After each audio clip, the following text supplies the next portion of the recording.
Don't get quiet, nigga. You know it's Hey, you know what 'cause you know time how it he is. get. I see you trying to sneak You know how in, he you get. dirty man. We gotta cue each other, Black Lou. I know. Look, wait a minute. When you see me start talking, you already know what time it is. You already know what time it is. Oh, we gotta. You see, you trying to cue. Mhm. Yeah, you got to watch Fuel. All right, you stop talking. We say with your black ace. Look. Not everybody that listens may agree with my take, so that's why I keep them. Yeah, you gotta keep it. You gotta keep it. You know, right? They gotta agree. That's the whole point, and that's life. That's the show. That's what we do. You know what I'm saying? If they don't agree, I mean, they don't agree. It feels like to purposely piss people off. That's what I'm saying. Yeah, he do that on purpose. I don't purposely piss nobody off. He like to just purposely piss people out. Everybody got an opinion. You know what I'm saying? Let them have their opinion. Everybody got an asshole too, and they all stink. So for real, because that's what you're on live. Continue hosting live. Hey, Grandma to say that. We're trying to get on live TikTok, you guys, but I don't know if it's. I don't know. We got the visual, but we don't have the. Everybody has an opinion. That's right. Are we live? They like assholes. We are live wherever we are live. All right, man. Start sharing. We about to get the show started pretty soon. It's a new year for you, baby. It's a new year. What the my man, the sound man ain't ready, man. He ain't ready. He ain't ready. He ain't ready for this new year, dog. Did you start your fast? Yeah, you started your fast, didn't you? My fast already. Yeah. I had to eat real quick. What's this week? This week is vegetables, right? I just do the same. I think it's vegetables, but I just kind of that's what I do the whole thing. Yeah, I mixed it up. I just ain't doing no starches, no white, no nothing white. So no white. Just do mostly just fruits and vegetables. That ain't no fast. That's a keto diet. It's hard for me to get away from the cookies, though. You know what I'm saying? See, look at you. Eating cookies at the same time is crazy. I said that's the only one thing. I just realized you sneaking here with them damn cookies too. I just realized. What's up, Marlon's in the house? Marlon in the house. What you missed? Hey, Marlon, what up? You ain't missed nothing yet, Sean. Not yet. It's about to go down in a minute, though. We just waiting on share. Like let everybody know that we here, and we gonna get the show started in just a few minutes. We're trying to get live too as well on TikTok is where we're trying to do. Continue hosting live from device or end the video before going live. I am on that device. Okay, so maybe TikTok might work yet. We might have to figure out that next week. For real. Yeah, I wanted to get it live or whatever on TikTok, but for some reason connecting this system to that is not working like I expected. Not like as soon as I wanted to. Is there a delay on our what's the name too? No. Hey, shout out to all the people that was calling me. Some good people called me to check on me, and I thought that was nice of them. No sand, no rice, no spice.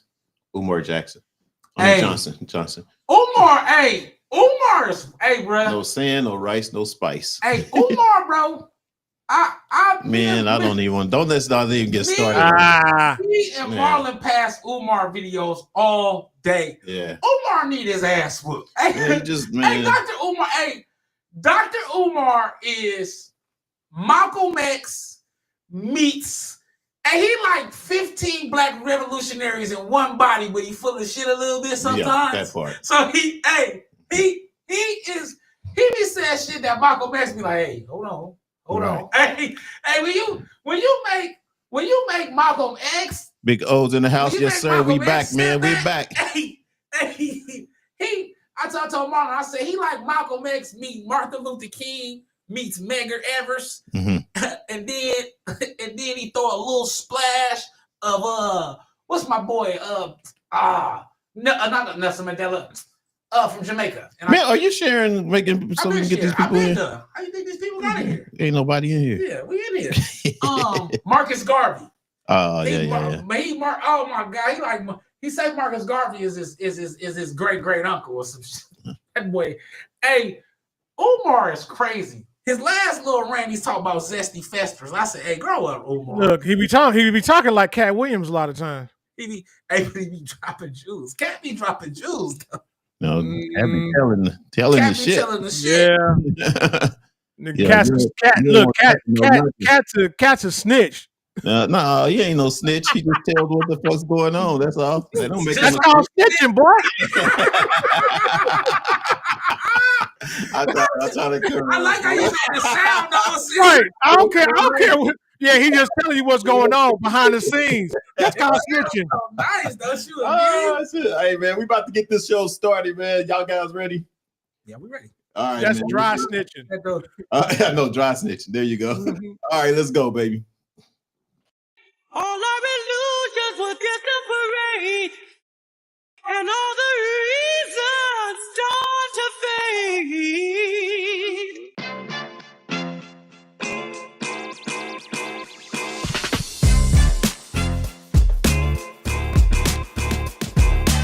What's up, everybody? Welcome to Reasons, the show where you can give your reasons why you think what you feel about what we're talking about today.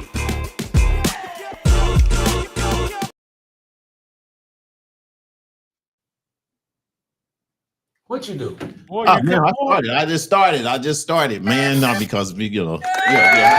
Started. Go on, start. Well, I mean, I wanted to get into this because I know we're going to take a little time or whatever. Hey, So get your cousin. whatever, man. Hey, we about to get into this fire, man. The wildfire evacuation here in California. One, I want to let everybody know that we're okay. Everything's in our area. Yeah, can we get some claps on that, man? That was good. I know we gonna clap for that. I don't even think man, he don't know what he's doing. We ain't on fire, so I thought they knew he was all right. I just y'all still doing the show, so I guess we okay. I figured we knew he was all right. Well, I mean, we're still our people. Our people still. Yeah. You know what I'm saying? Hey, Black Lifter, listen. Black Lifter one that told me we was on fire, y'all. Black Lifter lived in Texas. But what happened was when I started my fast, I really just been focusing on self-help. I ain't looked at really nothing really lately. It's just been my scriptures, getting up, doing my push-up, and just kind of working on my plan. Until Black Lift said something about it, I had no clue what was really going on. So he actually made me look up. So I appreciate you for that, Black Lift, because I really didn't even know what was going on. And then come to find out. What are you talking about? The fires? Yeah, I didn't even know. You didn't know? I didn't have a clue. He did not know until I checked on him. He checked on me. I'm no like, stuff. I'm like, what fires? I'm like, wait a minute. Hey, Phil, he gonna tell me, man, get your head out the TV. What fires you talking about? I'm like, dude, you right up the hill. In the TV. Well, as you guys know out there know that we've been having some crazy fires in the last couple of days, and that we're praying for the families that lost their houses. I mean, this has been the most serious fire we've had in history. I've never seen it like this. I've never seen it like this. I mean, it's just spattered all around the different areas of which is still kind of questionable to me. Okay, how it's getting that way. Okay, how that's happening. But the fact is that still people are, losing their homes. We just want to keep prayers out to them, man. Keep prayers out. I definitely want to send my prayers out to everybody, man. Losing their homes, and especially people who lost family. And there's a shout out to some family members of mine who was actually touched by the fire, and some family members of theirs was harmed through this fire. So, man, my blessings and love goes out to them. A couple of my friends, Aziza, a good friend of the show, her family was also affected by this as well. Homes burned down up there in Altadena, so I kind of want to send out my love to them as well. And I want everybody, to pray for LA, and pray for California, and just also, life is short, y'all. I've been coming off this since my brother's death, and I'm gonna get a little deep with y'all, man. That's why I ain't been paying attention to nothing, because I just kind of been focusing head down, because life is short, man, and you never know when it's gonna be your time, man. So I tell everybody, y'all gotta love each other, man. Y'all gotta love each other while y'all here. You gotta tell your family, call your folks, like Black Lift did, constantly checking on us, you know what I'm saying? And then he had me checking on fuel, right? And I don't check on fuel that much. I know, right? But he had me checking on fuel. He just automatically feels all right. No, and you know what? We do that, though, right? We automatically think you're all right, but it kind of brought me back to reality, in the sense of we need to start checking on each other and making sure we're all right. We shouldn't wait till tragic times and when tragedy strikes to actually check in on a family member. For real, for real. Oh yeah. And I'm on the thing. Actually, my family from back home as well has been calling and checking. You know, now I can't say that. I mean, the fire is bad. It is bad. But you know, news make it look even worse. Yeah, it's terrible. The news make it look like that the whole LA is burning. Yes, I'm talking about all the way across the daggone city and everything. You know what I mean? Which you know, still, you know, I like to still have, you know, I like it that our families are concerned and checking on us or whatever and all that good stuff, regardless. You know, but it's not as bad in the areas, I can just say, from where we are right now. Yeah, that's all I can say right now. But definitely hopefully and pray to God that it don't reach there. Yes, you can definitely smell it. It's definitely in the air. It's definitely some places it's hard to breathe in there. You know, it's a lot of places that are even close to, you know, families or whatever has to still leave just because of the smoke inhalation. You know, type of thing, ashes all on the cars and all that kind of stuff. So, so understand that. You know, everybody's good on our end. We appreciate you guys checking, like I said. I do. And yeah, man, I got calls from Virginia. I got calls. Thanks for the prayer, Michelle. Shout out to everybody. Thank you, Michelle. I appreciate Rob, what's all up? y'all. But shout out Black Lit for knowing what's going on in LA before I did, man. Yeah,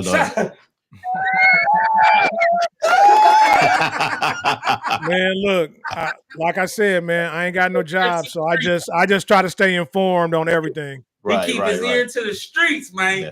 And man, you got to, man. In case you guys wondering, Dr. Cotton will be with us pretty soon. You know, she had a little errand or something to take care of before she able to get on. And then we also have, is Courtney coming on later, right?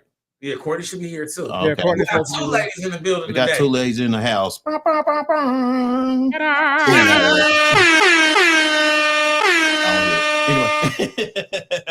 Anyway, she said, "Glad I'm safe." Yes, thank you, thank you. Yes, thank you. All right. Well, man, I mean, shoot. What you want to do? You want to go on to? We can get into our first topic. You want to do history of blackness? You want to get into history? Yeah, okay. Let's go ahead and get history of black. All right, well then this is on you, big dog. History of blackness with Fat Boy. Let's go. Yeah. Hold on, y'all. Yeah, you don't know how to do the rest of it. Hold on. What you thought? Hey, what you thought? You thought I wasn't gonna be ready? Yo, you wasn't ready. I was like, I got my music coming in, man. We here. Today we got a special one, man. This one is really special from my childhood. If you know the face, man, I grew up watching him on Sesame Street.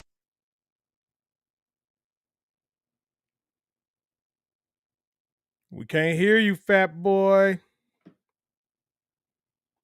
Fat Boy, we can't hear you. Stay doing. There we go. What you doing, man? Listen. Me and Fat Boy are on the same sound wave right here, and you tried to cut yourself out. I tried. You cut him out too. He's trying to cut me. We learning something every day. It's a new year, baby. It's new year. All right, go ahead, man. New year, same fuel. Let's go. Same fuel. Hey, but no. Today we have history of blackness, man. Somebody I love and cherish, who I grew up watching. Savion Glover, born November 19th, 1973 in Newark, New Jersey. He's a distinguished American tap dancer, choreographer, and actor, renowned for his innovative contribution to the art of tap dance. He began his training at the Newark Community School of Arts, becoming the youngest student to receive a full scholarship. Glover's early Broadway's debuted in The Tap Dance Kid in 1984, marked the beginning of a prolific career that seamlessly blends traditional and contemporary styles, notably through his self-developed technique known as hitting, characterized by its percussive intensity. I got you. Hold on. Glover's ascent to stardom was solidified with his performance in Jelly's Last Jam, 1992. Further amplified by his choreographic masterpiece, Bring in the Noise, Bring in the Funk, 1996, which earned him a Tony for Best Choreography. His work has been instrumental in revitalizing tap dancing, inspiring a new generation of dancers and elevating the art form on both national and international stages. Beyond performance, Glover has dedicated himself to education, founding the Who First Club School for Tap in New York, thereby ensuring the perpetuation and evolution of tap dance as a dynamic cultural expression.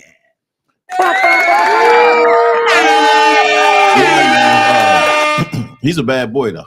Cold. He's a bad boy. Cold. Tap dancing and all, man. He's one of the best. One of the best. You know. I haven't, but have you seen him lately? I have not seen him lately.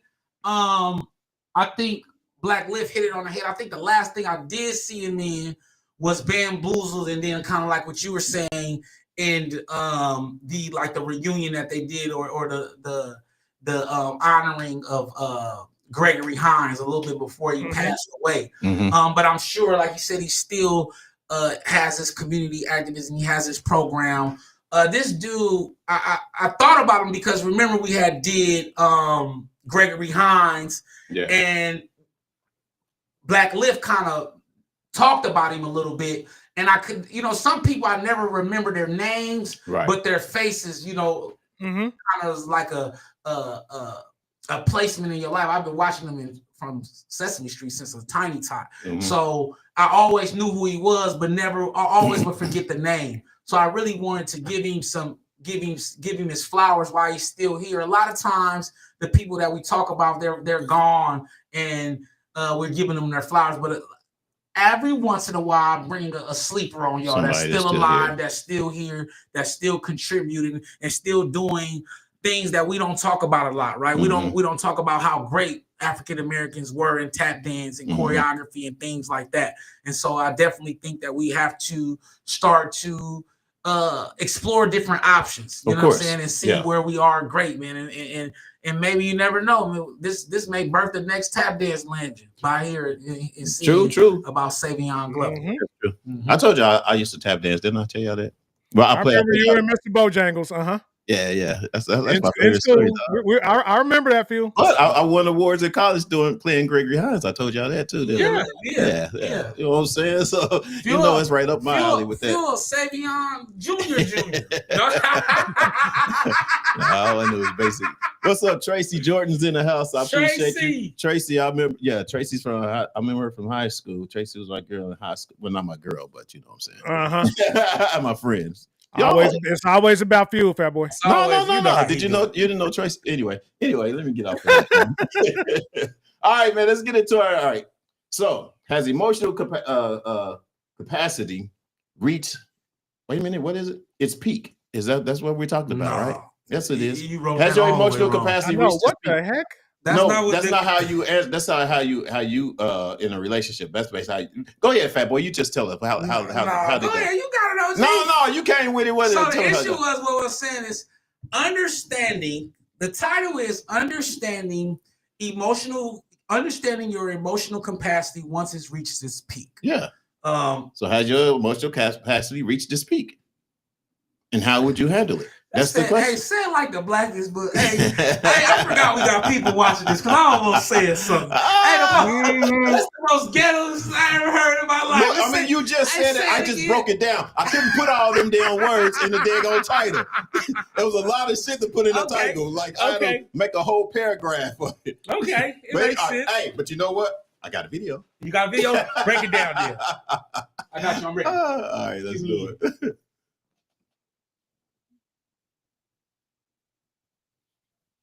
Do you got a video? Oh yeah, I got it, man. All right, I know. Can you play the video? Can we hear the video? Share the video. Hey, let the people see the video. No, I want to see the video. I'm trying to see the video. Where the hell is it? Where is the video? Oh, there's a video. What about the video? Hey, we gonna see the video? Yeah, are we ever gonna see the video? Hey, where you at, Phil? Hey, what's going on?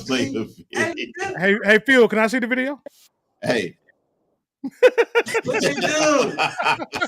Hey, Phil. Hey, we gonna fire Phil, y'all. Hey, look, man. Why don't you just hit the back arrow or the play button? It's not the back arrow, bro. It's the daggone. I don't know what's the. You don't have no play button? No, our internet is just kind of. That may be due to the fire. All jokes aside, that's why I thought about like if we were even going to be able to do the show because I know y'all got power issues, internet issues. Internet issue ain't all the best over here. Yeah. What was the video about? Can you give us some context, brother? I mean, it was about real shit. I mean, it was about the topic. It was about the topic about having emotional capacity, reaching its peak or whatever, dealing with especially in a relationship, dealing with someone, how they deal with you type of thing, when it comes to the relationship. As say for instance, if you're not willing to accept somebody for who they are, you know what I'm saying? Then why stay in that relationship or whatever and prolong things in that relationship when you know that person is not the one that you want to be with? Mm-hmm. You know what I mean? If that person is not giving you, say for instance, the security that you need, or did you feel that you want in that relationship? If that person's not giving you that caring, that what's the word? Nurturing? No, not just nurturing, but emotional. What's the word? I'm trying to think of the right word. But touch, you know what I'm saying? Intimacy? Yeah, right. Intimacy or word of affirmation or whatever the case may be or whatever in that relationship to make it stronger, to make it grow, you know what I mean? Then, emotionally, man, it's kind of like you're going to run out. You're going to run out of time. Which is basically you're wasting your time. You know what I'm saying? As far as dealing with someone or whatever. So that's kind of like basically what the video was speaking of. Okay. I'm gonna go with this. Let's talk. Let's get into this. I think that I just actually had a conversation with my cousin about this. And the one question that I asked her, because her emotional capacity had reached its peak, right? And the one question that I asked her was, I knew that she loved her guy. Mm-hmm. But the question that I had for her was, did you have the understanding and patience to allow him to meet you where you are? Because I think a lot of times what we do is, because our emotional capacity has reached this limit, because we can't get this person on the same page as us, we sometimes maybe flee out, or we may run away instead of taking the time to actually process what's going on. And so when I asked her the question, do you have the time? Do you have the understanding and patience? Then she replies, I don't know. Now we're getting somewhere, right? Because now you're not sure if you can take more. And the reason why I asked this is because it's going to take your partner sometimes more.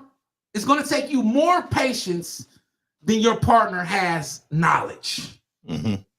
Right? And sometimes because I've been here, because our emotional capacity has reached this limit, as soon as we get there, we flash at our partner instead of understanding that maybe our partner is just not right where we are.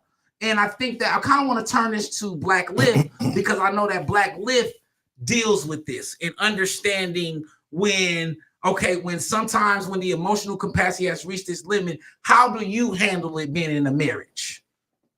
Because I know you do reach your emotional capacity sometime, and I know you do. Humanly in a relationship, I think you will.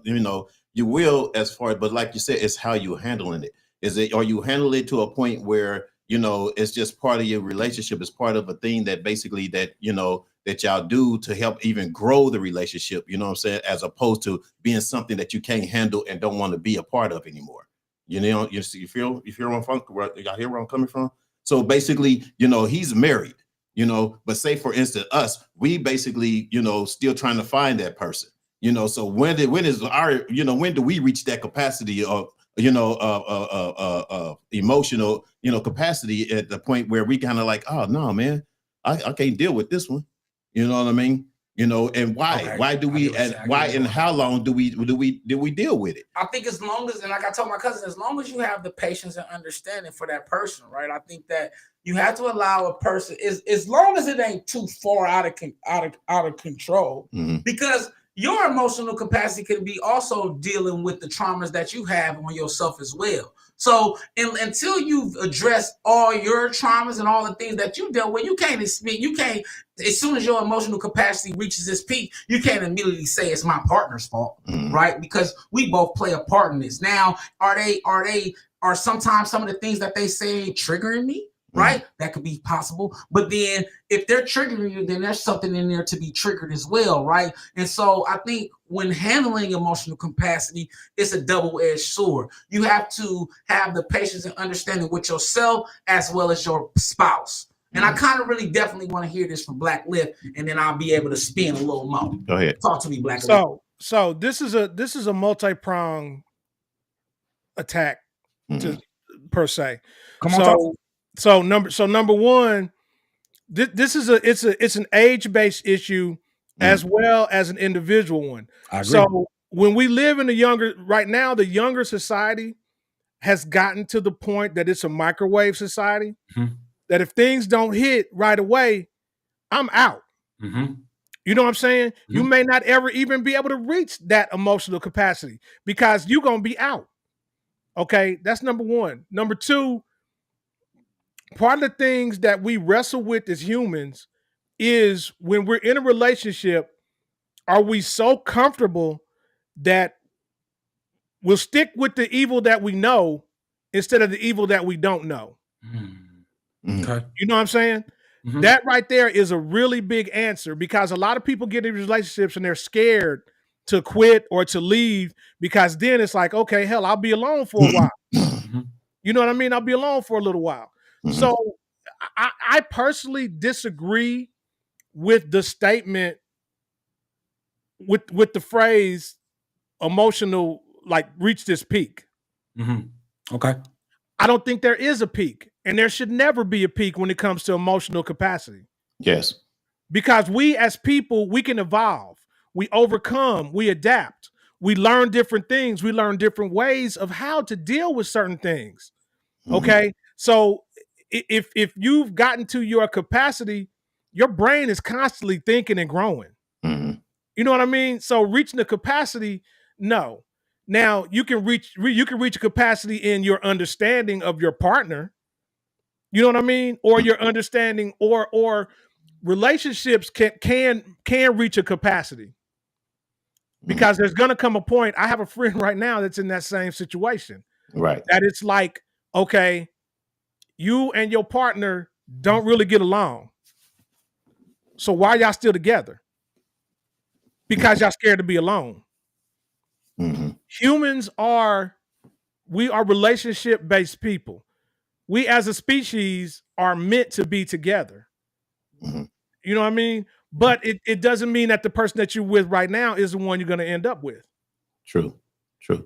People have to find their happy space. They have to get where they're happy. Now, if your happiness level runs out, then it's definitely time to move on. Because if it's to the point where, man, I can't even stand to be around you, it's definitely time to move on because that's when things start taking a bad turn. Yeah. Emotional intelligence refers to the capacity of recognizing and understand and manage your own emotions as well as able to perceive or empathize with the emotions of others. You know, so that's basically really what it comes down to. You know, and to involve self-awareness and self-regulations and social awareness. You know, with the person that you're with to manage to manage the relationship. So, Fat Boy, the relative that came to you, you asked the right questions, but part of another question is, where do you see this relationship going? That was my next question. That was where do you ask that relative, where do you see this relationship going? Is this the person? Is this your happiness? Yeah. Is this the person that you want to spend the rest of your life with? Because as we've discussed here over and over and over, life is short. Yeah. Like I said, I was married for 29 years. And I'm going to tell you right now, I probably should have got out. I told you I should have got out at maybe 5. maybe 10. You know what I'm saying? On the far end. 3. Shut up, you. No, for real. Maybe 3. He said maybe 2. And then everybody else figured it out 2 years in. And you No, for real. Maybe 1. You funny. 2 years in. But so that's the point. Yeah. And I'm not saying that I wasted 29 years of my life, because everything that you go through in life, you go through for a reason. Mm-hmm. Okay. Mm-hmm. However, we now understand the capacity as humans that, okay, we need to end this right now. We can cut this off. If you're not my happiness, if we're not going to end up together, before it gets physical and emotional abuse happens, the longer you stay in one of these relationships. Right. I agree. Period. I agree with everything you said, Black Lift. But only thing I do disagree with is, or not even disagree with, I kind of want to just elaborate on what I mean by emotional capacity. I think that you kind of hit on the head is sometimes we're not aware where our emotions, where it reaches, right? And I think sometimes if I'm with my spouse, right, and I'm having a bad day, and my emotional capacity has kind of reached its peak, and then I try to enter into a discussion about finances with the house. Due to my emotional capacity being where it is, that conversation about finances is not going to go well, because my emotional capacity within myself has already reached this peak. And what's going to happen is I'm going to then start to project not what's going on with the finances, but what's going on with me on my day. You know why? Because you checked out and you wasn't paying attention attentively to what's going on. Because you know why? I can't. Yeah. Right. Because I've emotionally reached my zone. And the reason why I say this is because I experienced this as a single man, but I've learned in my relationship where I made mistakes. Right. As a single man now, I'm patient. I'm quiet. I'm a little more understanding. So when I'm at my emotional capacity, back in the day with my ex, I made a guy defensive. Right. When she made a comment, or I jumped into a conversation or an argument or a debate that I knew I didn't have the emotional space or capacity to even get in and enter into with the proper mind, without being able, like the definition said, to be able to control my emotion, because my emotional capacity had already reached this peak. Now that I'm a single man and in preparation to be a husband, I understand, okay, when my emotional capacity has kind of reached this peak, or when it's on a high level and my vulnerability is all over the place, maybe this is not the right time to enter into certain conversations. Maybe this is not the right time to address certain issues that you may have with a spouse or with a person, because it's not going to come across as emotionally intelligent. It's going to come across as angry. It's going to come across as frustrating. It's going to come across.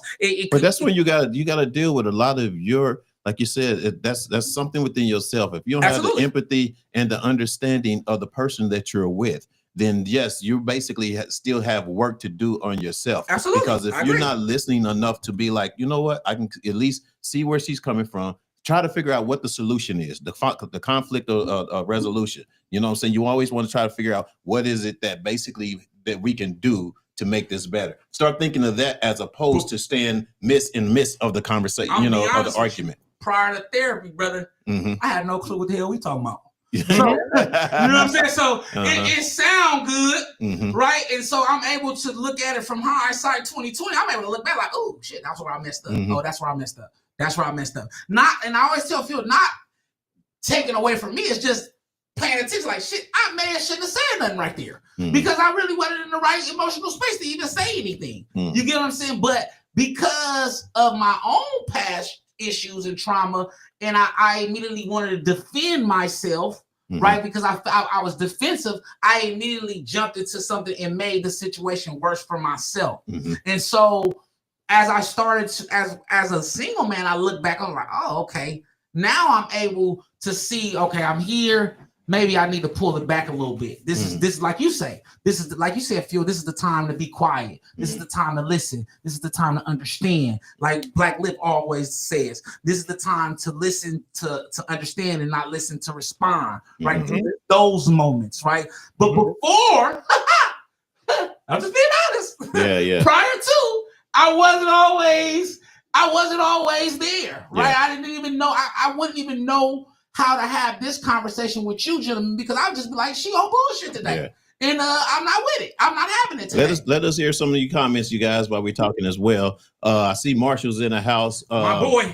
Yeah, I see Tracy. No, not Tracy. Lupia. She's there on Facebook, look alike. So let us know what you guys think of these comments. I mean, what we're talking about. So Fat Boy, that example you gave is an example of time and place. Yeah.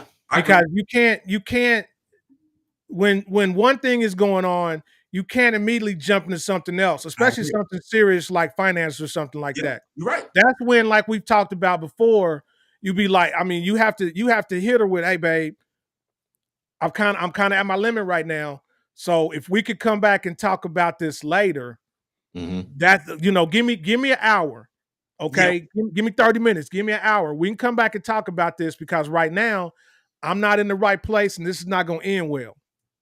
At the and time, so that's what you have to do. Yeah, I didn't have that. As a more mature person right now, you have to be able to know how to do that. Absolutely. And then, so my wife has a discussion like it's called a social battery. Come on now. I like her that. social battery is a lot smaller than mine. Okay. So there are times where we'll be talking to people or we'll be talking in the group and she'll just be like, okay, I'm done. I can't talk no more. I don't want to talk no more. So I then have to take over because my social battery is a lot larger than hers. And so therefore, that's what happens. And that's where it comes around to where there are just some people that have higher capacity batteries. Yeah, absolutely. But then also something and right after I make this comment, I'm going to bring Courtney in. She's in and she here. I said we get a women's perspective about time. Man, I lost my thought. Just getting excited already. Calm down. I mean, but then with that said though. So this is my question. Hey, let me finish my comment. I had a question for question asked. Wait till I finish. He done forgot it again. You keep making him forget, Fat Boy. He did. Hey, did he make me just lose my thought? He did, because he just cut right on in. Anyway, man. Forget y'all, man. I'm about to break Courtney in. All right, let's break Courtney in, man. What's up, Courtney? Happy New Year, guys. Happy New Year. Happy New Year's. Happy New Year's. How you been? Listen, I feel so foolish right now because it's I'm in South Florida and I got this little snuggie thing on and I know the rest of the country is freezing. I'm freezing too, but they probably would not consider our temperatures cold, but God is good. God is good. I just joined the Daniel fast. I don't know if Rhonda told you I started on the 6th. So. We own it. We all own it. Yeah. Except for me, I had a cookie today. So You had a cookie? Sir, last night I had a dream that I went to a friend of mine's house who was doing business with Rick Ross and he had free food everywhere. I mean, that's how deep it was. Every room I went into, I ate another snack. Right. So, yeah, I think I have to reconsider or reconfigure my relationship with food. Yes. But outside of that, I'm wonderful and I'm super happy to be on tonight with you guys. We'd be glad to see you. Yes, welcome. Happy New Year. Glad you're here. But we're talking about, go ahead and tell what you're talking about, guys. Since Fat Boy is you got all the shit to say. Man, because we're talking about how to operate, and let's just put it in retrospect, how to operate when you've reached your emotional capacity within a relationship, or just in a relationship, or just in general, right? Yeah. What it looks like and understanding. You nervous, man? Keep still. What the hell? I'm moving. What's wrong with you? Understanding how you respond when you have reached your emotional capacity. Yes. And so it kind of left off with Black Lip in saying that everyone has a different social battery or a different battery level or a different capacity. That was an extreme hard lesson for me to learn. My question was for him and for you. when you and your partner, right, have two different capacities, how are you guys meeting in the middle to be patient with each other? Right? Because I think the first step to that is realizing that even happens. Like realizing that even exists. I love it. Because when you end up in a relationship, you try to be equally yoked, right? Yep. So sometimes in a relationship, I think you can come into an instance with your partner where you just naturally assume they're on the same page. Mm-hmm. Right. And not every partner is as vocal about how they're feeling. You ever been in a relationship with somebody that you thought they were fine, then the first argument you guys have, it was a laundry list of stuff they had for you, and you're like, I thought I was doing good. I thought I was good. When did you start hating me? Because based on what you're telling me right now, I suck. So, but the reality of it is your partner's communication sucks, because it should never get to that point where they have a bullet point to give to you. Like the laundry list. Exactly. I mean, we're also human. So I'm a single woman because my patience is real slim for fuckery. I mean, I have a high tolerance for certain things, but avoidable fuckery. I can get real snarky, for lack of better, or short. That's probably the best way to put it.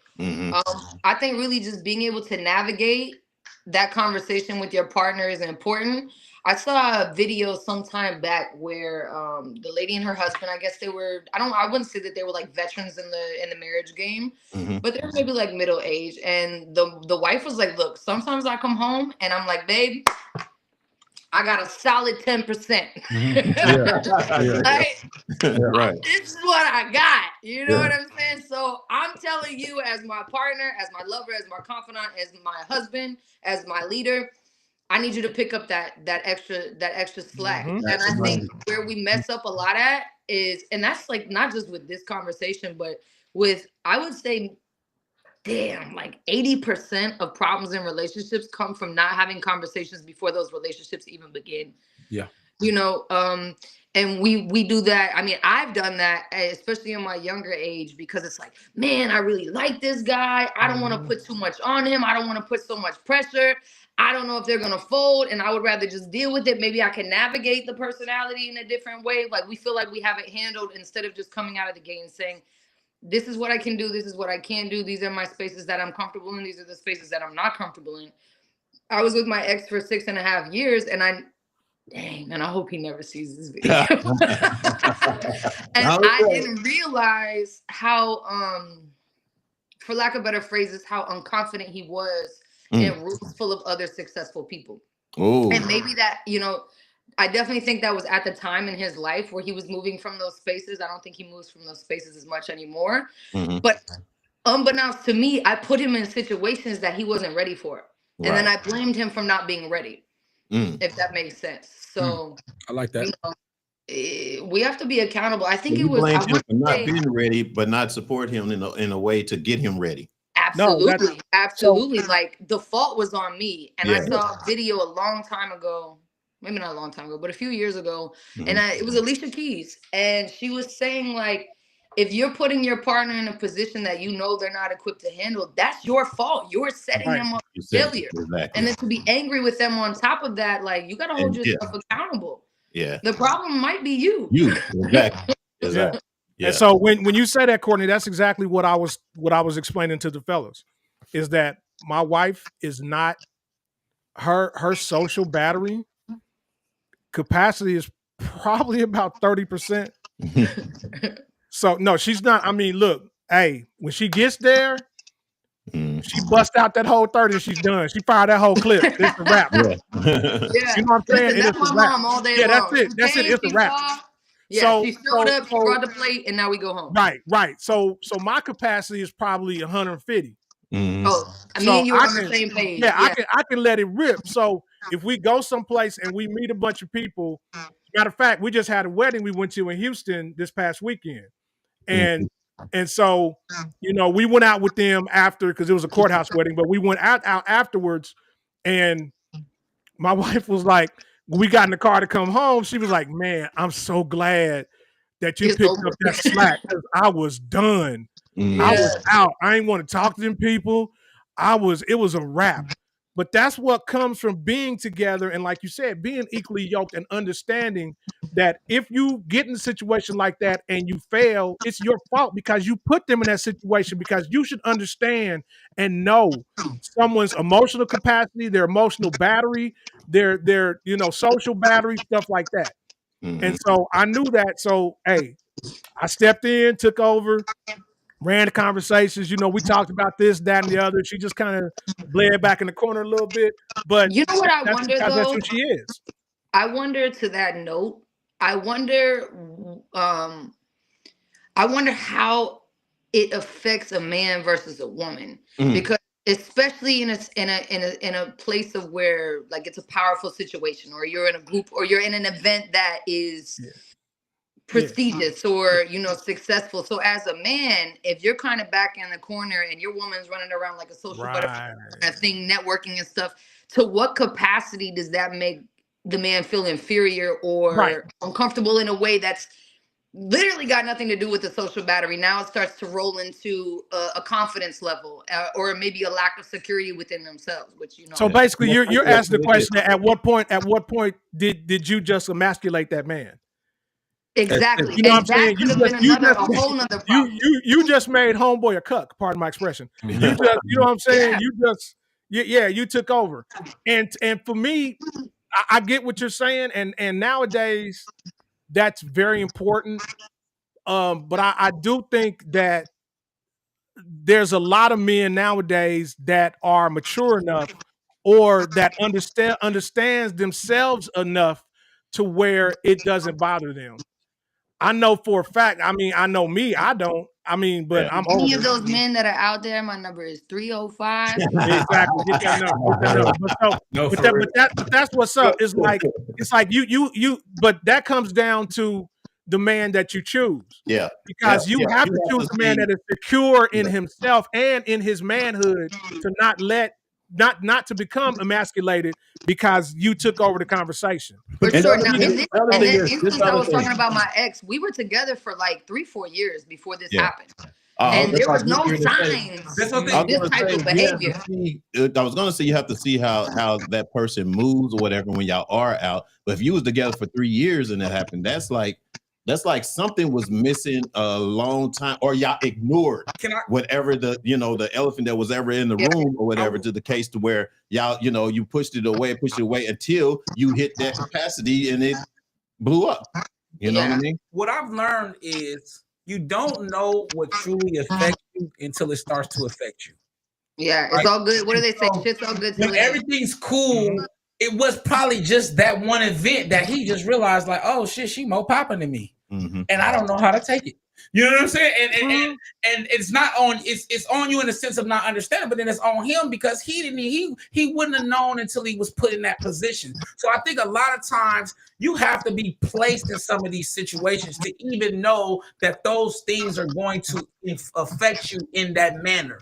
And so you guys could have been dating 3 years, but never been in that room, right? And then once you got in that room, it changed, right? Because a lot of times the other rooms he may have felt better, right? But then when it's a bunch of people who he may perceive who better than him, or he may perceive got more going for him, that's all of the internal. I think it was more for him that he was walking into a world he didn't know anything about. And so he didn't know how to have dialogues. It was a private, super intimate album release party. So there was a lot of important people in the room. There was a lot of like, quote unquote, I'm not a starstruck person.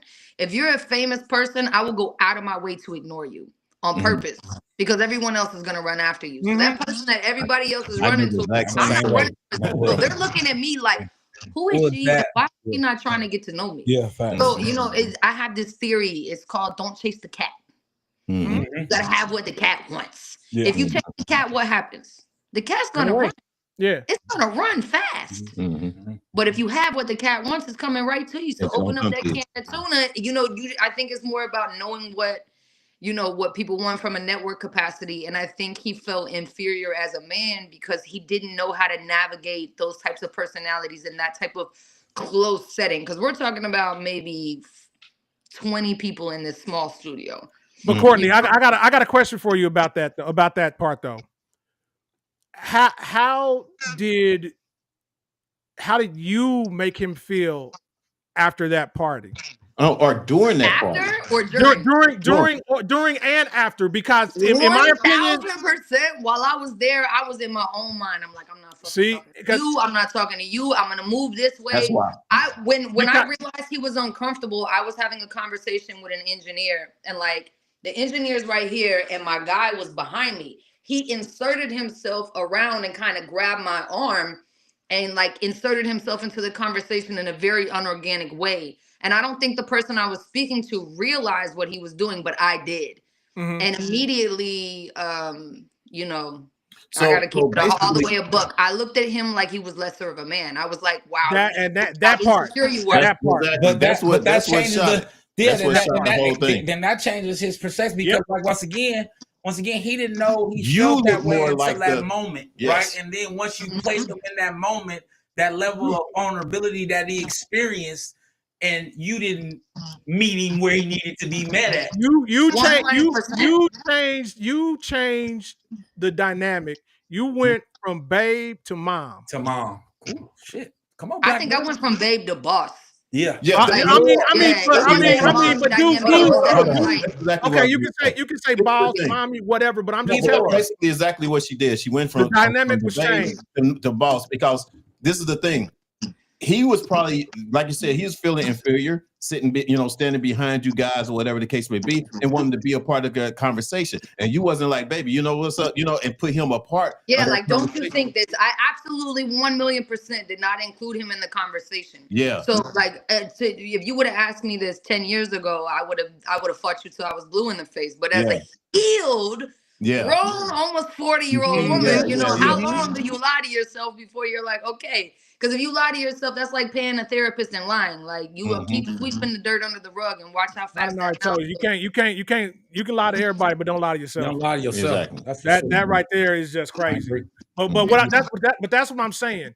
In every relationship, once that dynamic changes, the way that other person is going to react is based on how you react to them. 1,000%. So basically, what I'm saying is that if y'all would have went home, right, and y'all would have hashed it out, you would have been like, babe, this bop, bop, bop, bop, bop, bop. This is what needs to happen. This is what needs to have happened.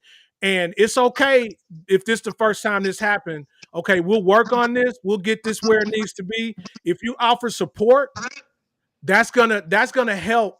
Oh, I was definitely the lesser woman in the situation. So that's what I'm saying. So basically, because that was the beginning.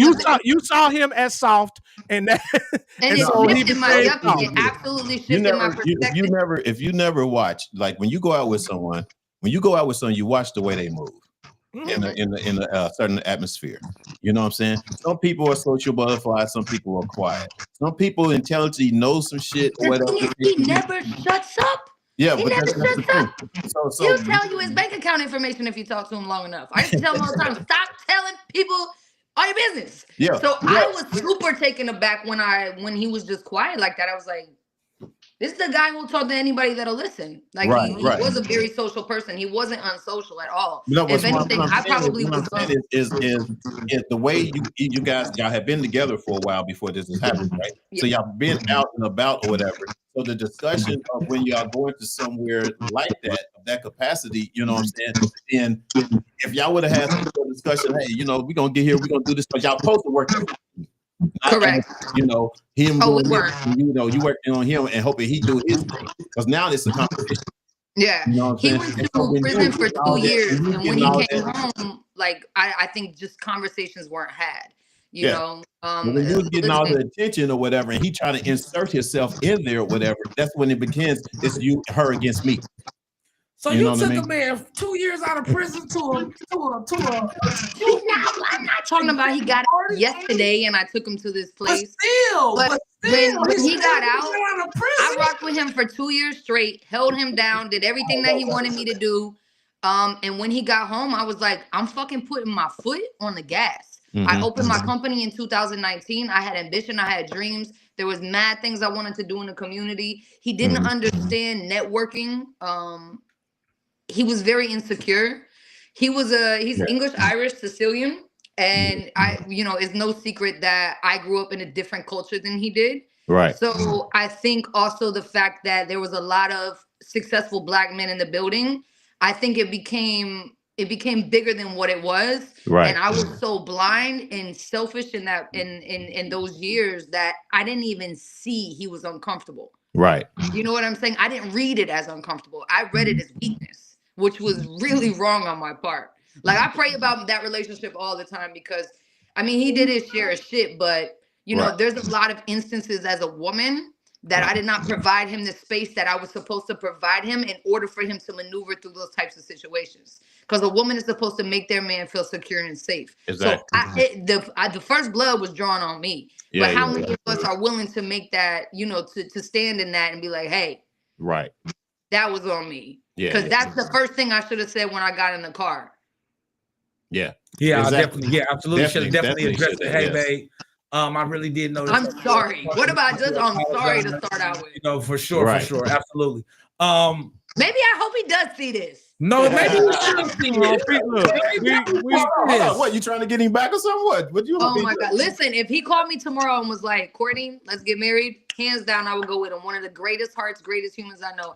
He worked, yeah, but that was we've been broken up since I left him in 2020, and I've dated for 4 years, going on 5 years, and I haven't found anything close to that since. So, I don't know, baby, if that's punishment or God say, that's what you get. I sent you something good and you fumbled it. But I'm like, Jesus, I wasn't ready yet. You can't blame me neither. I was a very unhealed woman too. Yeah. I'm a product of rape, not a product of rape. I don't want to say that because my mother was not raped, but I was sexually molested and raped at a really young age. And the way that I compartmentalized that and maneuvered through to kind of like, you don't realize that you're functioning from survival. Yeah.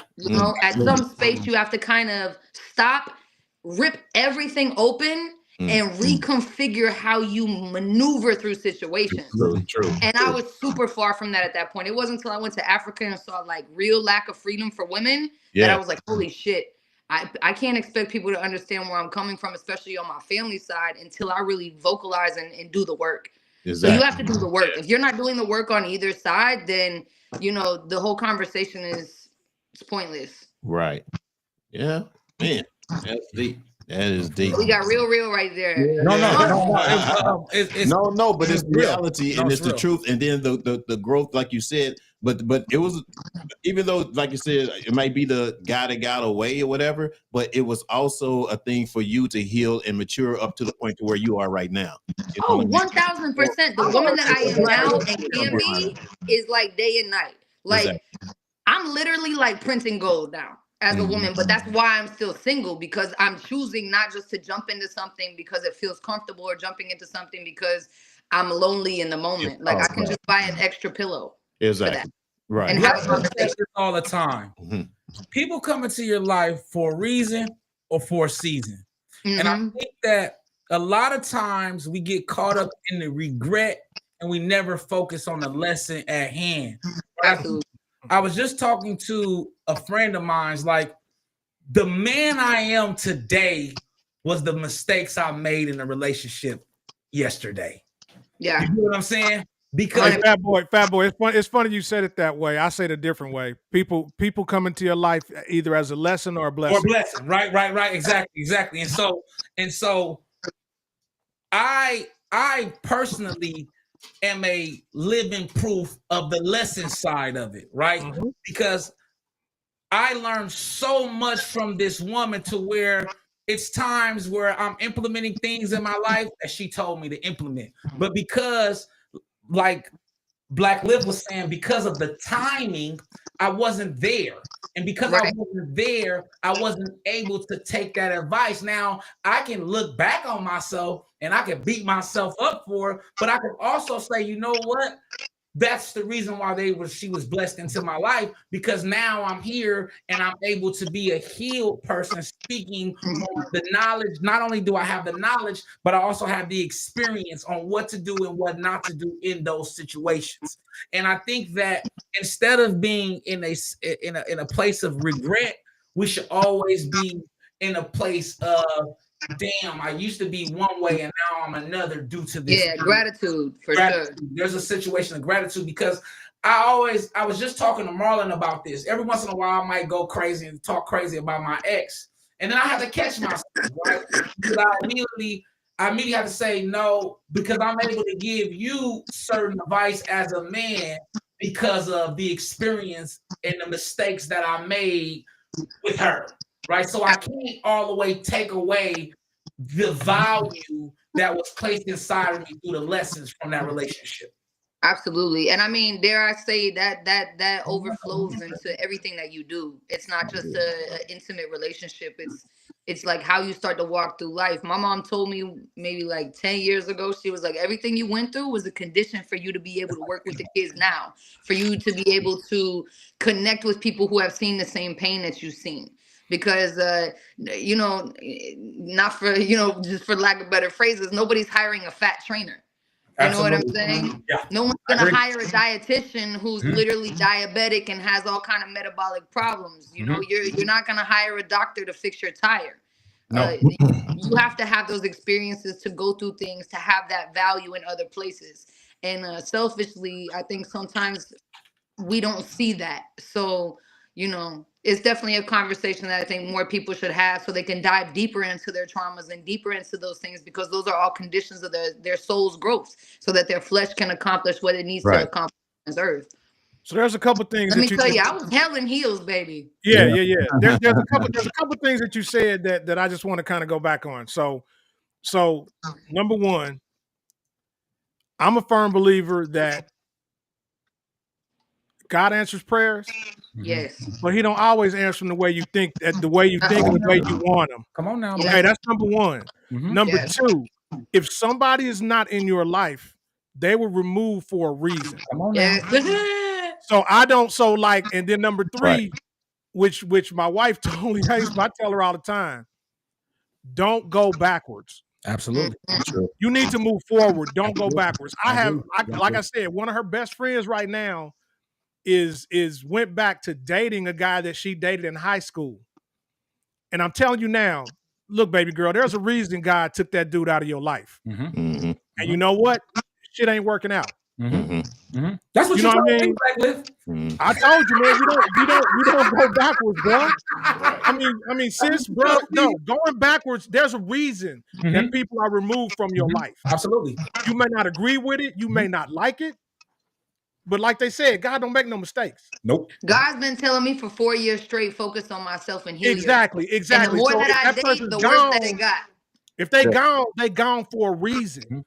Don't go backwards, people. Please don't. Move forward. Keep your progress progressive. And so if people if half the people in this world did that, a lot of stuff that happens wouldn't happen. You know what I'm saying? And that's something that I learned a long time ago. Do you think it's because of comfort? Exactly, because that goes back to what I said earlier. A lot of people go backwards because they'll stick with the devil they know instead of the devil that they don't know. Yeah. You know what I'm saying? It's about and it's because human beings are lazy. Yeah. Woo! Real facts. That's the word there now. That's the word. I do it almost. I'm going to say shit once every month or so. I still have to think about how bad, like, even though, like you said, I was comfortable with a certain person, but I think about, like, you know, oh man, I wish I could still be with them. And then I think about, though, but after however long, it's going to go this route. And I have to constantly remind myself, this is the way it's going to go. If there's a reason that person was taken out of your life. There's a reason. Things that was taken out or whatever, you don't want to bring them back in. No. Period. You know what I mean? So yeah, so that's My true fact, man. Your prayers are answered, but they may not be answered the way that you want them to. Because you may pray for this woman or this man. You know what? God's gonna be like, nah, I'm gonna answer your prayer by removing this person from your life. Because you don't need to be with them. You need to be away from them. Come on. Yeah. Let's get no comments. Oh, this is just Toy. What's So up, Toy? true. She What's said up, Toy? she said so true. Mom said, "Hey, family." What's up, Mom? That's all. We got low on the comments today. What's up? You talking too much? What? Marlon said, And they got fire. Look, bro, they got fires and it's cold out here. Ain't nobody doing nothing. "Ain't nobody popping in, but that's all right." It is Are cold. all of you guys on the West Coast? Yep. No. I'm praying for y'all. No, I'm in Texas. I'm in San Antonio. Did it snow? Did it snow?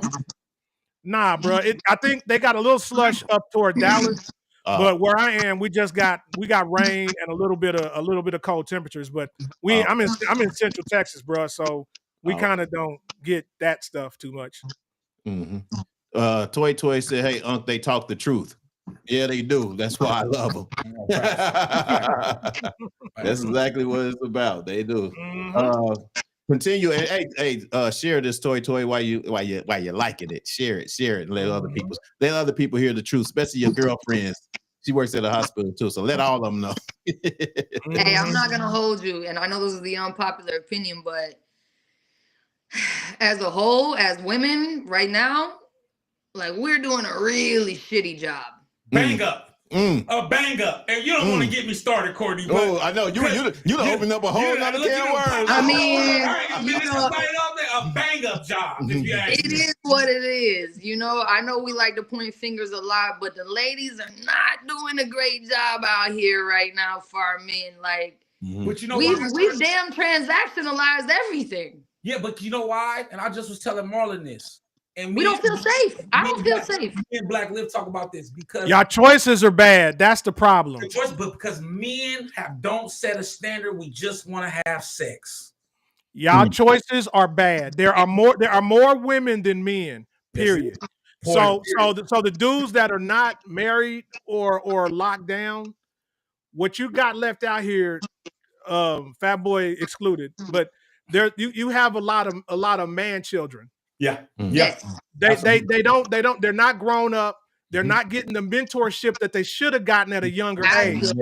Okay. And then you have, look, we talked about this a couple weeks ago. Then the rest of them, I'm gonna keep it a buck. I can't stand their ass. Are a bunch of herbs. Yeah. You know what a herb is? You said hoes? No, herb. A sucker. A Herbert. Oh, as in a man, the men. Yes. A Herbert. Dudes that have no game. They have no chance of ever getting laid or getting anything because they don't know how to talk to women. Right. You know what I mean? They don't know how to do anything. And so that's all they do is sit around and play video games and eat pizza and do all kinds of crazy stuff. They're not trying to get out of video game. I think that video game. And the problem is you have a generation or generations of women now where we're not in the kitchen anymore.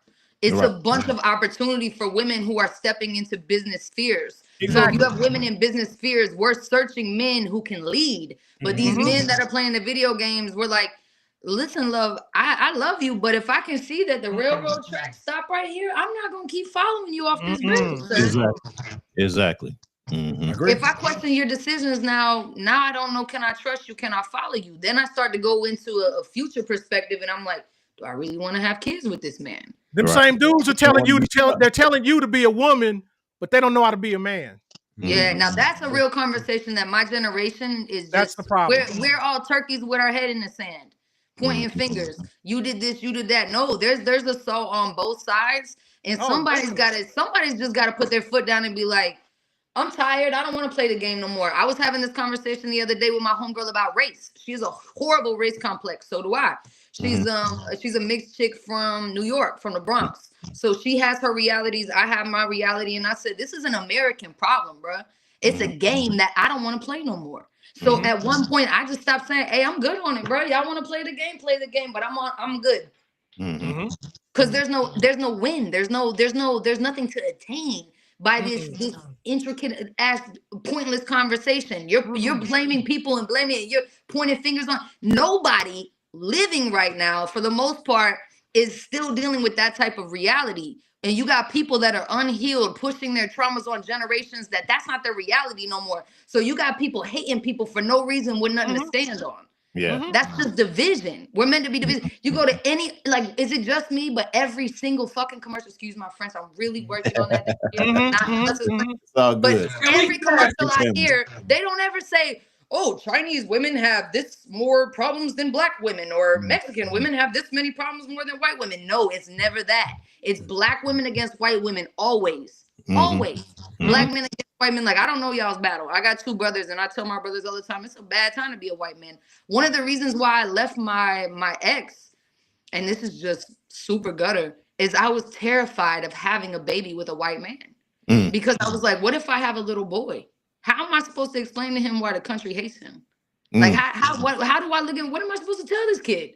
Realistically, what am I supposed to tell this kid? And again, you know, this is an unhealed version of myself. I don't feel that same conviction as I did as deeply, because I walked away from a good man because he was talking about having kids, and I was like, I can't have kids with this white guy. Culturally, how are we going to raise our kid? Culturally, I was raised different. Culture's not color, baby. Culture's where you come from. You know what I'm saying? And that's I still got to ask you, Courtney, do you really believe that if you have a white baby, it's going to be a problem? At that time, absolutely, 100%. Okay. I was terrified. I was terrified because I didn't fight black people my whole life. I was one of them. Like in my neighborhood when I was a kid, it wasn't until I left, probably like 19, and I moved to Miami, that I realized I talked different. It was never even a conversation. I was raised around black people that talk shit about white people. I was raised in Nashville. So, you know, white people were bad in my eyes. My mom used to tell me I was racist, and I used to think she was nuts. But she was true. I was super racist against white people. I was a white person hater. I didn't know how to deal with it, because when you're the only race amongst another race, you become the spokesperson for those people. Like, Courtney, why your white people do this? I don't know. I'm around y'all all the damn time. The only white person I know is my mom and my brother. You know what I'm saying? Like, I have no idea how to answer your questions. And then I also have no idea how to, like, I had to navigate that, which took me a long time to finally, because people would be like, because I was born in New Jersey. So when people would ask, oh, Courtney, you have an accent. Where are you from? I would just lean on it. Oh, I'm from New Jersey. And then they just write it off. Oh, okay, she's from New Jersey. That's where it comes. No, I was raised around black people. That's my culture. If you go to any part of the country, you have a different dialect based on your culture. I didn't know how to stand on that because of American social conditionalism. And people are so terrified, especially white people. They're so terrified to have these conversations because they have this irrational ass guilt for something that had nothing to do with them, instead of, like, if there is any shape, form, or fashion of leverage because of my color, then I should take it for the better of what doesn't have it. Not hide from it and pretend those things don't exist, but use that space to create clarity and to start the dialogue so people can start healing and leave that shit where it belongs. Because all it does is slow us down as a community. Oh yeah, you got. You already know. My wife is white, right? You know that. Then you guys, I mean, I'm preaching to the choir. But listen, no. So my wife is white, right? Where I live, so my I have a new grandson who's 2 months old. Okay, he's a white male. Where I am in Texas, he has all the advantages. He's going to have all the advantages. He is going to be raised with advantages that my son or my sons would never have. Even if they were mixed. You know what I'm saying? Absolutely. If you're mixed, you're still black. Because if you're mixed, you're black. Yeah. And so the whole fact of being scared of having a white child is something that's I feel that you feel that that's what it is, but I feel like that's a bit much, because they're still going to have advantages. They still have advantages, especially in today's America. They have advantages that we will never have. They have advantages that we will never even see. That we have never. That we can only imagine. I still feel like that's also a generational thing. I work with the kids. These neighborhoods ain't running from no white boys. No. Not in your neighborhood. No, black men who have successful businesses. Yeah, but you know what I'm saying? Like we live in that's the social conditionalism I'm talking about. America doesn't care what color you are; they care what money you got. Absolutely, they don't care about me and that I'm a white woman. But they care about what's my leverage, what's my stance economically. They also do still uphold systematic racism, and I think absolutely 100%. No matter what money you have, no matter how much money that you have, because we just was kind of talking about this with Donald Trump. If Donald Trump was a black man, he would not be president. right? Let's just put Absolutely this. not. No, talking the way that he's talking, absolutely not. They had- But we but they also live had- in two different worlds. Like you live in Texas. I don't live in Texas. I live in Miami. Then they, no, he wouldn't. He would not be president. But because he is a white male, and this is a country ran by white supremacists, that he has a level of privilege that no other man in this country will ever have. And so, absolutely, it's an elitist faction. It's without doubt. I'm on both sides in the sense of, like you said, as long as you got enough chicken, you can escape certain levels of the systematic oppression. But as we know, every time, especially African American brothers get some chicken and he get in the wrong room, his ass is doomed. Exactly. Right? Because once he gets to a certain level of power, he is being beat down by the power structure because of the. I'm gonna touch something real dangerous right now. Do you guys think, honestly, 100% that Black women are in that same arena? What do you mean? I do. What do you mean? And since do you think that Black women have the same struggle in certain businesses?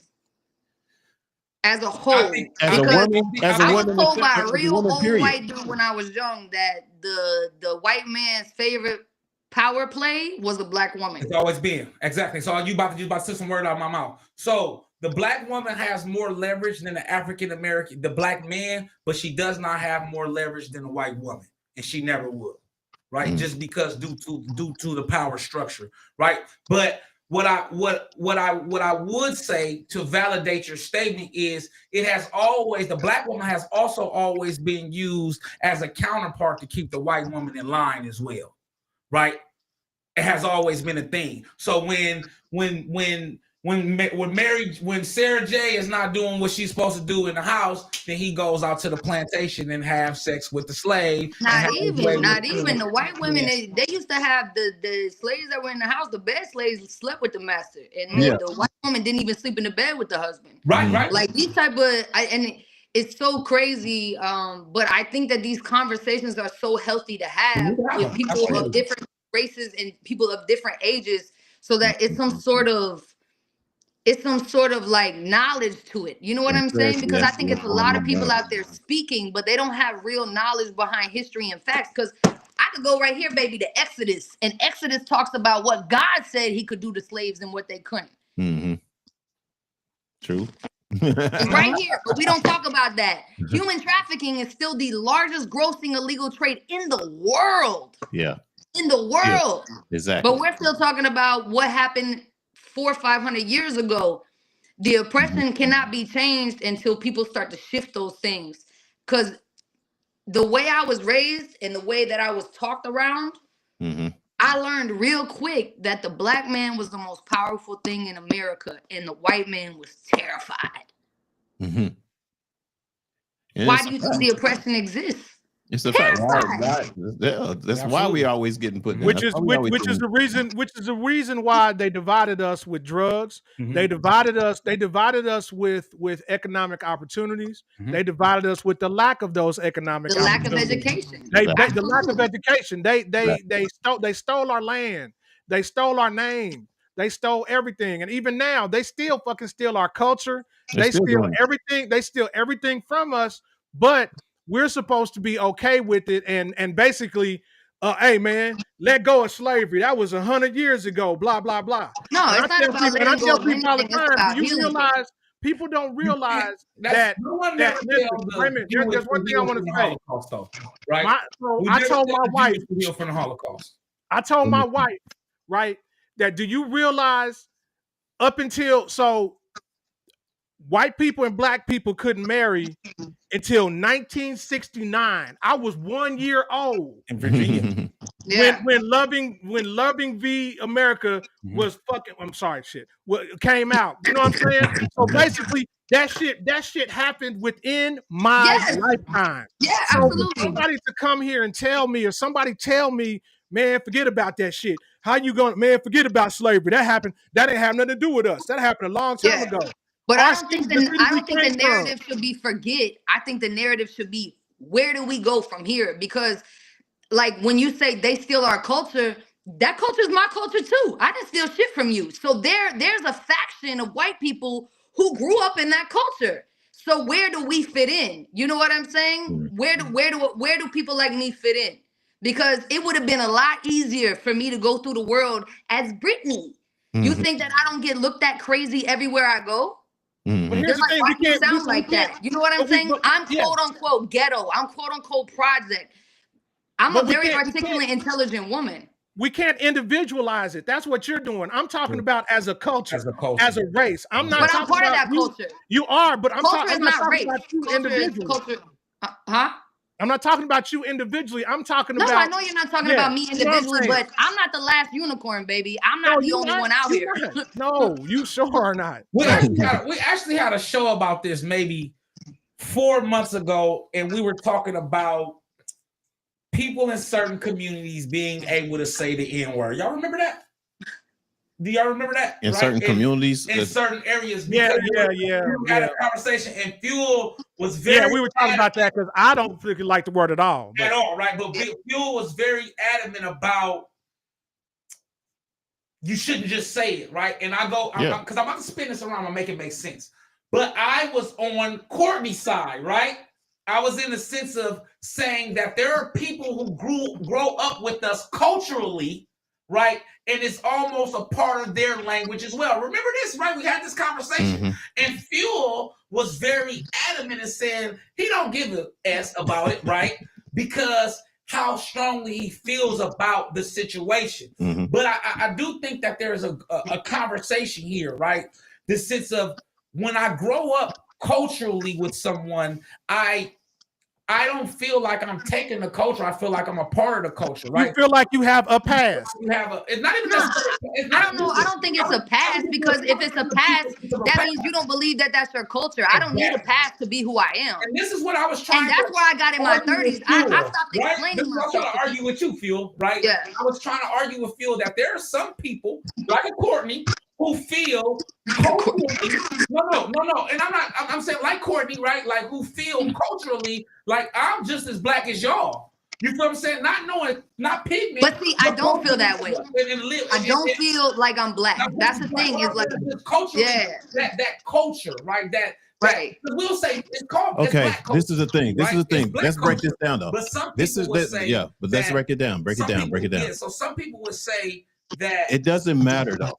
Right? If you grew up culturally in a certain way, then you know what bothers us, and then you know what's right and what's wrong within our culture to not do something. Yeah, but when you grow up that way, like that's just a normal dialect. It wasn't looked at any. It wasn't until I was like 19 or 20. Listen, it wasn't until I was 19 or 20 and I moved to Miami. No, but if it means if you know what it means to the person next to you, to the person in the room, when you use a certain dialect or those people don't. I didn't grow up that way. Well, I was called the N-word just like everybody else. Whether you grew up with it or not, you know what it means. And you know what it means. But listen, when you're with your homeboys and you're talking to your homeboys and you like, hey, yo, what's up, man? We did this. Yeah, that's a normal term of endearment. No matter what. These people don't. If these people so let me ask you, Phil, when you get around your homeboys, do you use that word? Do you use the word? I understand. Do you use it though? Do you use it? Finish what I'm saying. Understand this. When you basically grew around something to know what something means to somebody around you, these people don't know you as that being you grown up in their culture. They don't know that or whatever. Of course, which is why as an adult, I don't use that word. I know, exactly. I purposely don't use that word because it's exhausting to explain yourself to every single person. Not only that, you know what it means. And I don't owe anybody any fucking explanation. Exactly. But you know what it means, and you know the reactions of other people because you know it. That's right. all it is. So, but I crossed that bridge later. So you respectfully don't do it.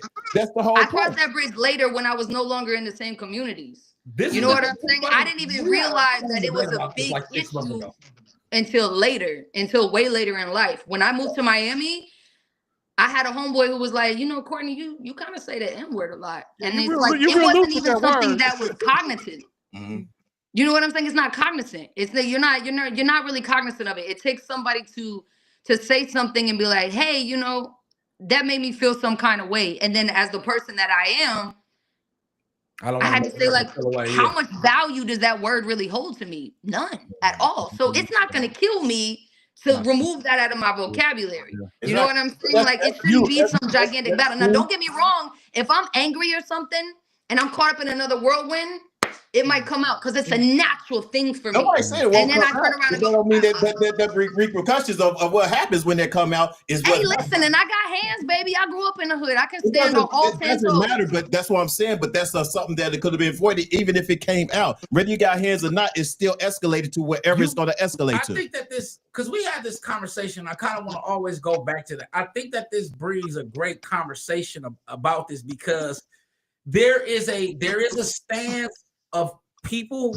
who grow up who have different ethnic backgrounds, who grow up in certain communities that feel there's a connection to that community that the people that are opposite from that community don't get, right? No, completely. And I was explaining this. It's funny.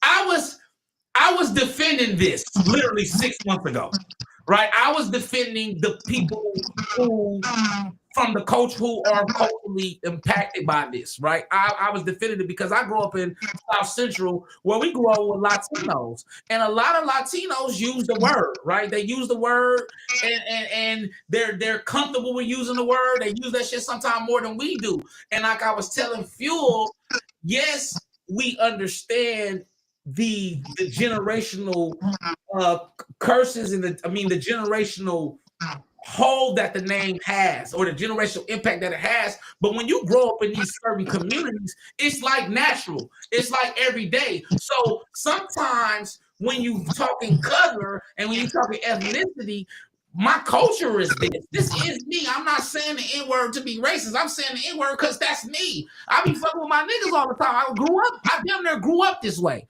And I think that we it's such a touchy subject because it means so I think it's a much. touchy subject though for older generations because like I saw a video the other day where a guy said the word in a rap or something, and a white dude, and I went straight to the comments because I'm a nosy Nancy. I am. Yeah. I hate the word. I think the word brings too much hate. So it's like if it brings so much hate and so much pain, I'm cool with it. Knock it out. I can call you boy, homie, whatever. I can, the word can be replaced. It's not that deep for me, but I go into the comments and I'm expecting them to be like tearing him up, right? And he's invited to the barbecue. Oh, he gets a pass. Oh, this. So I think like generationally, the younger you go, the less weight that word holds to them because they don't have the same traumas attached to it. And that's what I was speaking on earlier. People, y'all's generation, you guys were never provided this space to deal with the shit that y'all encountered. And that's the real rap. This is the thing. The younger generation, no, seriously, younger generation, because of their lack of knowledge, watered down the word. Yeah. It's because of lack of knowledge. It's not the fact that because everybody's just cool. It's because they have a lack of knowledge of it and they don't take it as serious as the older generation probably does. Yeah, it doesn't hold as much weight. And it doesn't hold much weight. But if anything or whatever that what this word comes from, what the word means or whatever, how it make another person feel. I agree. You don't use the word. You don't use the word. You don't use the word. So why? So that's it's kind of like it's one thing that us as a culture ask for respect of, and that's one of the main things. That's it. We ain't asking you to change your life. We ain't ask you to live somewhere else. We ask you just don't call us this. Right. That's just right. In any color, I don't care what color skin that you have or whatever. If you're telling me not to do no. Yeah, that's a capacity for humankind. When you talk about the younger generation, it's because of the lack of knowledge of what it really is. And to kind of piggyback off what Fuel is saying, that's part of what I was talking to you about earlier, Courtney, when it comes to the fact that do you know there are school districts around this country that are not teaching anything about slavery? Of course. That even happens. But listen, that's what I'm saying though. That's what I'm saying. Because unfortunately, without the knowledge of what happened in the past, we are doomed to repeat I would beg to ask this question. what are the older generations in the culture doing to pass on that information and keep those younger generations educated? Where's the gap? Because if we were dependent on the school system to do it, you're fucked from jump. We already know it's not even so much the school system. We're trying to keep these curriculums in colleges and in high schools and in schools, but there is a systematic power structure.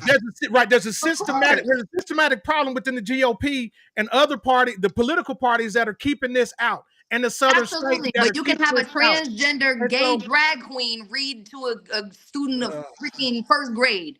I'm not even talking about that. In school. And that's the first place the GOP people go is to fucking. Oh shit! Sorry. They go to fucking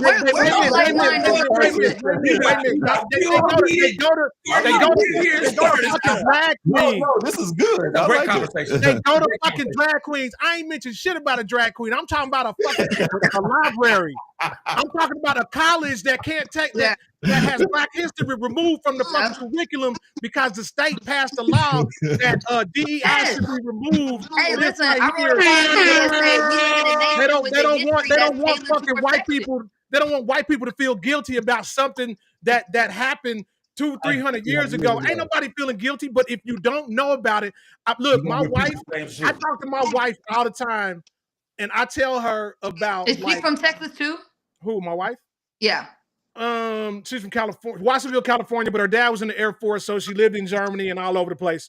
But she settled in Texas. But I tell her about inventions that Black people invented. Oh, for sure. Wait a minute, she's like, what the fuck? The only person I ever heard of was fucking Harriet Tubman and Martin Luther King. No, Martin Luther King and motherfucking George Washington Carver. Them the only 3 Black people she fucking knew.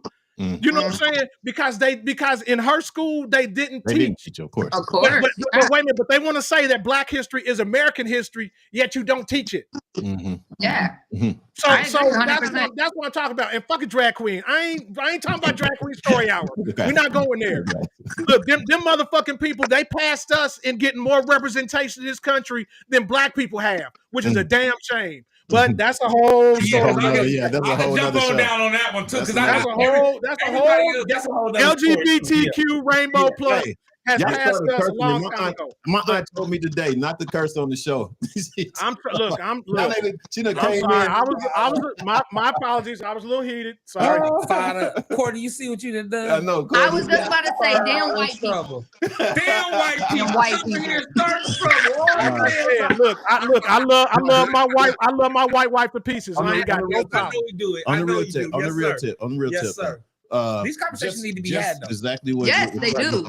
This is the conversations that need to be had, and talked about. And although we like I said, we all show love for each other. We still love each other, but still, it's an open dialogue for anyone to basically want to come in and comment on or whatever. It's not like we're what's the word?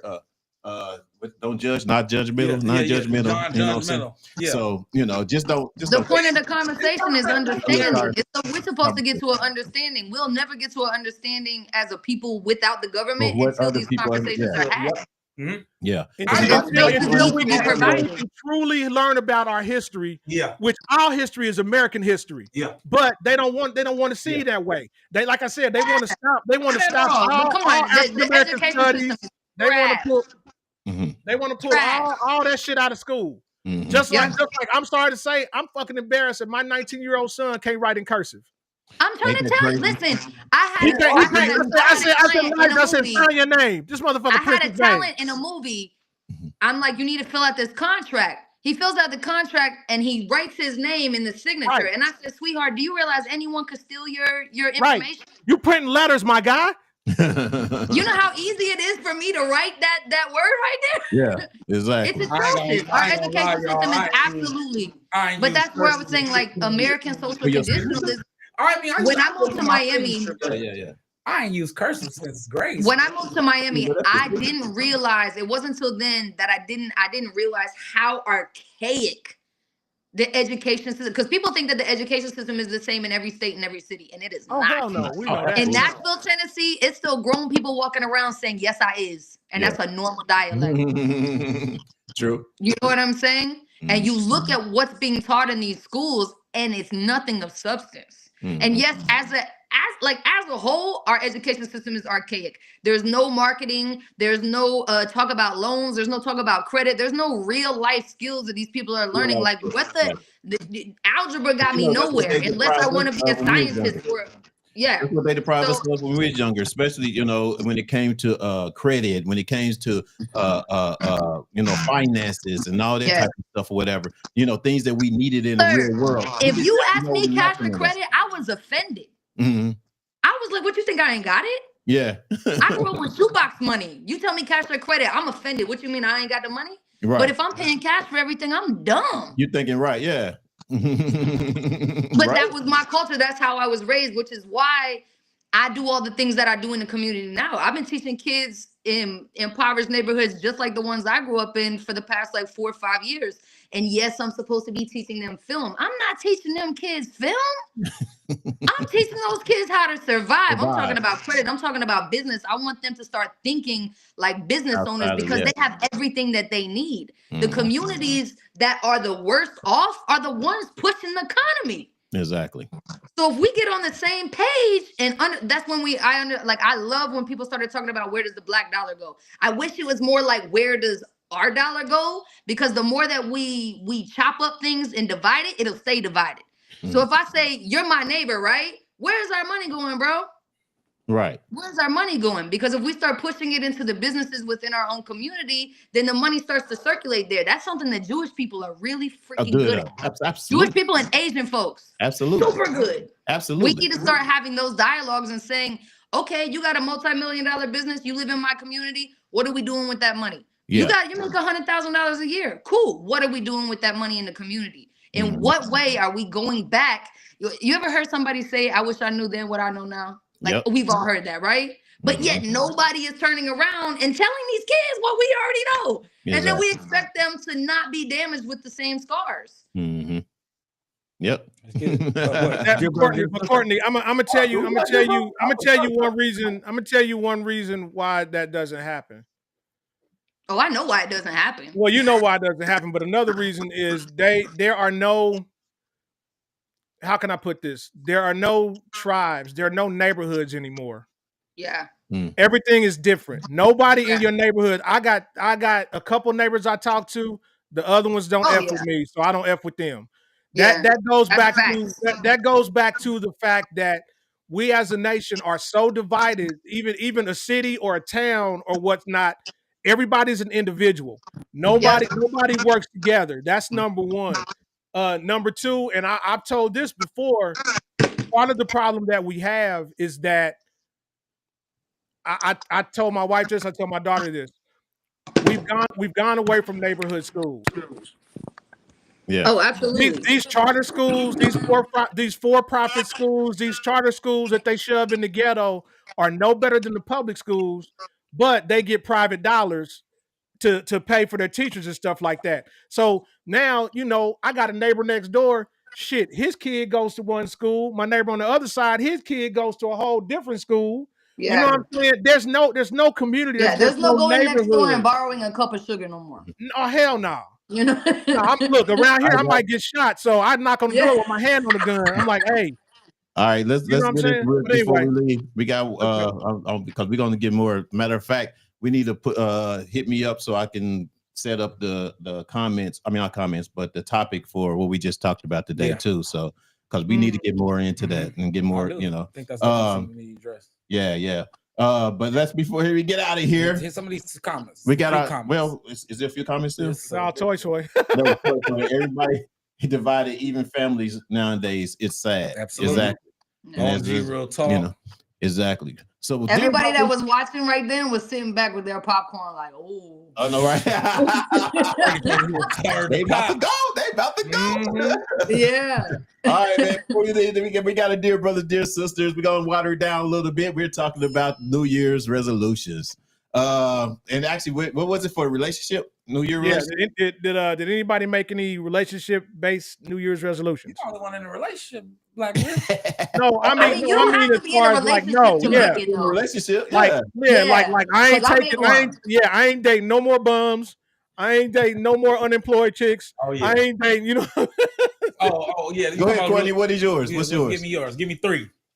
Give you 3. I actually have it written down somewhere. I had somebody who gave me they gave me this year encompass thing, which was really cool. My number one thing in dating is to walk away when I know that they're not going to rise to the occasion.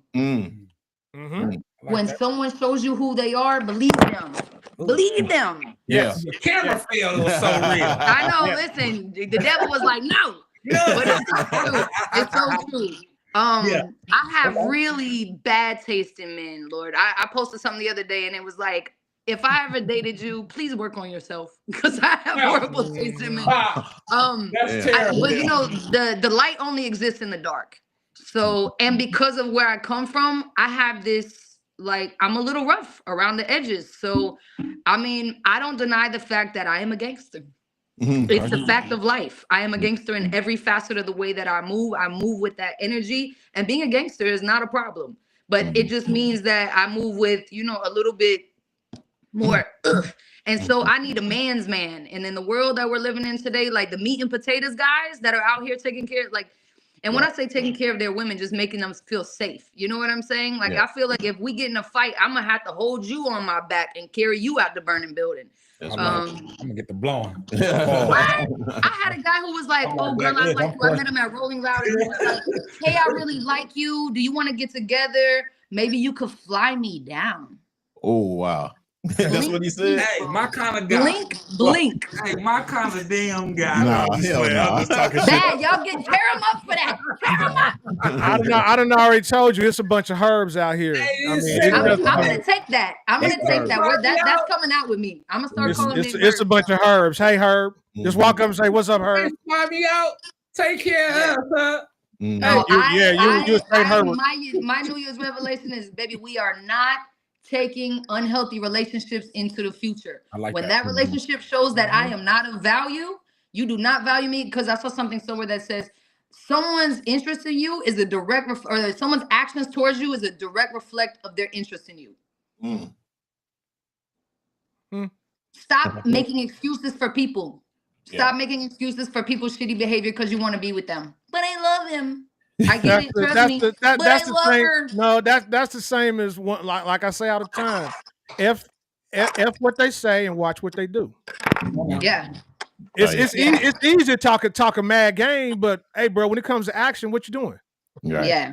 You know what? That's my word for the year. You guys have to check this stuff out. I'm gonna send you the link for it. It's called a year compass, and it's kind of like basic, but in an inadvertent way, it kind of opens up some stuff from 2024 to 2025.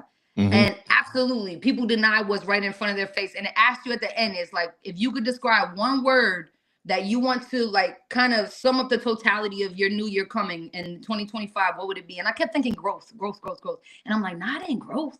Because I can grow in pain. I can grow anywhere. It's about action. Yeah. This year is about action. If it ain't about action, then it's a distraction. All right. Fat Boy, what's yours? I'm on the same side. Show me what you got, little mama. Show me what you got, per lady. Throw your hands up there. Wave. Give the drummer some. No, just play. My New Year's resolution for like relationship wise, I'm in preparation to be a husband, honestly. So I'm working on me. Yeah, that's what's up. Yeah, that's what's up. I'm you know, but I'm coming in with a standard though. That's probably my only New Year's resolution. I'm setting a standard. There's a certain type of woman I'm looking for as well. And I'm not a herb. I'm not looking for your money. I'm not gonna say I don't want you to buy me things or anything like that, because as men, we got to get out of that. But I don't want you taking care of me. You want to know something super crazy? When a woman is into you, she will buy you everything. Yeah, absolutely. I know that. What? Okay, come on now. Listen, you're talking to Fat Boy now. Hey, listen, you're talking to Fat Boy now. Hey, these are the things that I know. I didn't even want to get in there yet. But listen, these are the things I know. But all jokes aside, my New Year's resolution is strictly working on self, man. Amen. Black Liv told me when I got out the last relationship, it's just time for me to work on myself. So I'm in preparation to be a husband. I'm on mental stability. I'm on emotional stability. I'm on financial stability, being a better father, things like that. When it comes to women, I'm trying to set my tone as a man, and so she's gonna have to come and meet me at my level. That's just how I'm at right now. Bro, you gotta heal that. You gotta heal that PTSD you got going on, or you'll never move forward. Oh, you'll never move forward. Come on, King. I'm with you. Hey, listen, I'll be listening, Black Lid. You listen. And sometimes I'm looking like I don't, but I do. I really, hey, because you be doing this a lot. Like you really dropping a lot of Jews. And I gotta, I hold on to them. I do. Okay, y'all threw kissing each other's ass. Okay, now back to my. Damn, somebody sounds salty as hell. Oh no! I'm gonna tell you why I'm salty. Because some of the shit that I tell Fat Boy, he don't listen to me. He'll listen to you. Right. That's why I'm so, you know we have our private thoughts and shit like that. We get on here. He like, oh, Black Lid. Oh, hell yeah. No, for real. No, Fuel. Oh, Jesus is saving him I know. now. Sound, Fuel, sound. We lost him? Yeah, we lost him. That dang Fuel. Well, that's a good place for at least he's smiling on the. I know, and he froze and smiling. He be touching stuff in the background. I tell him keep his fingers off. But no, I told him all the time. I tell Fat Boy and I tell Fuel. I'm like, well, I tell Fat Boy mostly. I'm like, we've talked about this over and over and over. If you're not a good single, you'll never make a good couple. And so you have to get to the point where if you're not you or you're not in a good place, you'll never be able to see. If you can't satisfy yourself, you won't be able to satisfy a woman. Absolutely, because it's addition, not completion. Exactly. And I've told him before, you have to be a better person and just be who you are. And everybody has, just like you talked about earlier, your situations. And like I said, all that stuff, that's PTSD. And until Absolutely. That PTSD is fixed within that trauma, you'll never be able to progress. And Absolutely. so for me, my word for the year is progression. You know what I mean? I'm a progress. Yes. I'm gonna keep moving forward. And that's what I aim to do. And there's a lot of times, like I said, I was married for the first time for 29 years. 29 years? 29 was she a white woman too? No, black woman. Okay. Yeah, 29 years. My first wife, 29 years. We got married at 20. We had 3 kids within our first. Well, she had a 6-month-old when we got married that I adopted. And then my wife was pregnant for the first 2 years that we were married. So basically we had 3 kids within our first 3 years of marriage. You guys had a crazy start, huh? We had a crazy start, but I joined the Army. And so I went back in the Army. So like right after that, we moved away. We moved to Georgia. And so that was part of what we did and how we moved. But, after the first probably 5 or 10 years, we got married so early that we grew apart. Right. And so I try to tell people that there are some relationships you grow together and there are others where you grow apart. Absolutely. And so when I tell people about not going back, look, we separated and came back together 2 and 3, 4 times. And that's where I come up with the philosophy that, everything happens for a reason. And when somebody's removed from your life, they're removed from that for a reason. And so you're supposed to move on. And I talk to my kids now because, my kids my older kids are 34, 35, and 36. They're like my age. Yeah. Yeah. 34, 35, 36. And so, I talk to my youngest daughter. And one of the things we talk about is I talk to her to help her heal from our marriage and our divorce from her mother, because she's honest with me. She'll tell me, she's like, look, yeah, you back. She tells me that, we would have been happy to separated. Hey, come get your cousin. And you know what the New Year resolution. Always putting his hands on stuff. Hey, the New Year resolution. I swear to God, I didn't touch nothing. You gotta come get your cousin and bring him to San Antonio. I swear to God, I didn't even touch nothing. Because your cousin be touching shit over here. No, I think Fat Boy over there. Ever since I put the daggone sound machine over on his side. And I think that's why he put that motherfucker over here too. So he set you up. Yeah. He set me up. He out of control. Dude, go get your cousin. Whatever, man. That's crazy though. That's crazy how that. All I see is Courtney shaking her head and Black Lip talking because that's why I love you, Black. Because Black Lip said so much look, man. Y'all was out, but the show must go on because everybody else can still hear it. That's how you do it, Liv. That's how you do it. And that's why when you said I didn't know if I could send dear brother, dear sister, I said this show too, player. You feel me? Hey, listen, it's yours too. Hey man, listen. Oh, hold on. You said they own me? Yeah. I know they always own me though. Yeah, we own. No, we wasn't even talking about you. I was talking about my past marriage. Oh yeah. No. She talking about how we was. She talking about how y'all on me just now. Yeah. Yeah, that was on you touching stuff. Toy, your uncle, come on, you come get him then. You in St. Louis, you come get him. I mean, you in Kansas, come on get him.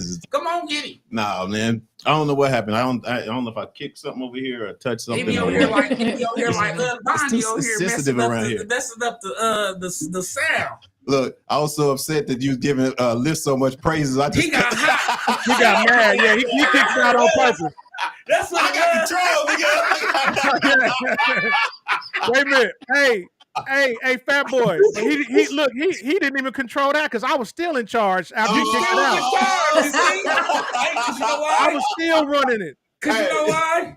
You see? I was still running it. Yeah. Toy said Kansas City, not Kansas. Okay, Kansas. Get it right. That's right, Troy. You in Missouri, baby. You ain't. Yeah, forget all that Kansas. You know it. Okay, outside. That's what's up, man. Hey, it's been a great show. Rhonda was supposed to come in, but she sent enforcements. She sent reinforcements. And I appreciate Courtney, man. We Yes, definitely appreciate you. Courtney, I miss you guys. I wish you more for sure. Your perspective. I definitely your realness. So you need to get on the chat feed or whatever with us so we can get some topics that you're interested in and we can talk about because you come up with some very interesting conversations and stuff like that, and that's what we need. That's what we like, and that's what the people like to hear too. So just keep it in mind. You know what I'm saying? Don't just drop in every 2 or 3 months. You know what I mean? I'm not gonna do that. Look here, Courtney. Look, I'm gonna tell you like this, Courtney. Get your paper, live your life. Yeah, don't let these dudes. You know what I'm saying? If you got time, you are so. You know what? One of my God purposes is to be on stage and start these dialogues because I was put here as a healer. See, exactly. And he gave me the capacity and the bandwidth to be able to address issues that other people are not able to. Exactly. And I know there's healing on the other side of that, and there's understanding on the other side of that. So I wanna hold myself to action because the paper, I can't take that shit with me. Exactly. Right. There you go. I want to do something of substance and significance. I want my life to mean something. So God didn't build me this way just to stay in one lane. If he just wanted you to be in one lane, why'd he make a highway? I'm like you. There's a reason. Everything in this world happens for a reason. There's a reason Phil reached out to me and put me on this show. Mm-hmm. Oh, yeah. You know what I'm saying? Everything happens for a reason. Everything happens for a reason. That's what's up. I know we've been doing this for a minute on Black Live. It's been Listen, when I start my podcast, you guys are gonna have to come on as guests too. Come on now. Because free game podcast is coming this year. Okay. I would definitely come on. And I got Courtney. I got all the free game now. Immediately, I'm concerned. That's what I just said. I shook my head. I was like, "Oh no!" If you really want to know the game, it should be. Fat Boy really got so much over here. Hey, you know what's the interesting? What's the interesting thought? And I think I brought this up to you guys before, but I just saw it in my head again. I see the podcast going to colleges. And becoming a conference. Yeah, I think so. These type of dialogues are happening at different colleges. And we really involve the community on a larger scale. I like that. We're getting paid to pull up to these colleges, guys. That's what's up. That's what's up. I speak it right now. Speak it into existence. Come on now. I speak it right now. Man, on that note, we're gonna actually get out of here because we're way over time. Yeah. Thanks. I'm sorry. Keith said thanks, and Tony said good show. Appreciate it. That's my uncle. Hey, Tony. Yeah, the cursing wasn't me. That's all I gotta say. I'm sorry, Tiny. I got heated. It was me. I'm sorry, Tiny. Hey, Courtney. I'm sorry. I'm sorry. Hey, so before we leave, like I said, I want to thank everybody. I want to thank all you guys that's basically tapped in. Share it with someone later on. You can watch it on YouTube, Fired Up Broadcasting, as you can see it scrolling down at the bottom. And just join us every week, man, and let us know. Give us your opinions about what we're talking about doing the show. What you got, Fat Boy? Man, I love y'all, man. I love every last one of y'all. Black Lift Fuel, man. Y'all love y'all. Happy New Year, my brothers, man.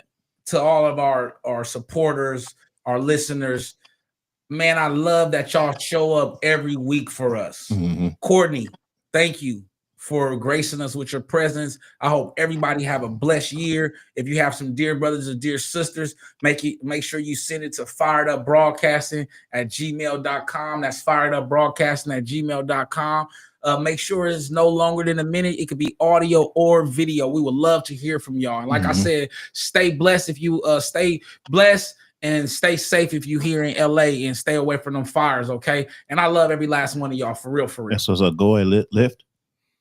Same on my side. I love each and every one of y'all. Thank y'all for being here, Courtney. I'm gonna tell you, I love when you're in here, because look, you get me fired up. That's good, because that, once again, if nobody talks about it, then it'll never be heard. Exactly. Yeah. You know what I'm saying? It's got to get out there. Mm-hmm. I want to wish each and every one of y'all a happy New Year. My word for the year, as I told Courtney, is progress. And I want each and every one of y'all to make progress toward whatever goals, whatever dreams, whatever wishes you have. Make that happen. Make that a goal every day, to try to make the next day better than the one before it. That's what's up. Everybody tell somebody else, and that's all for me. That's what's up. Courtney, what you got before we leave? Same thing. Happy New Year, but don't let the new year shift you so much. Like if you're already on pace, stop waiting for the new year to get it together.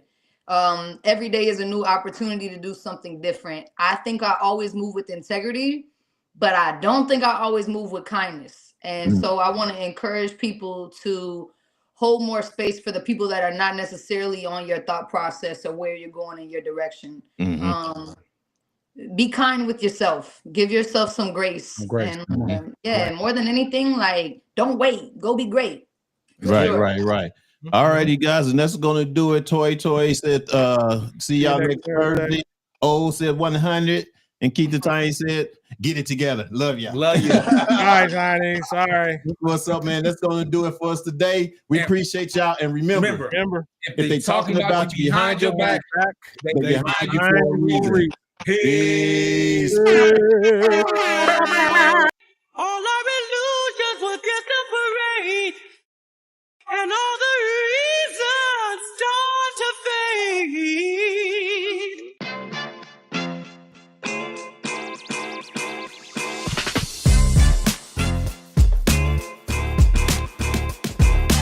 What's up, everybody? Welcome to Reasons, the show where you can give your reasons why you think what you feel about what we're talking about today.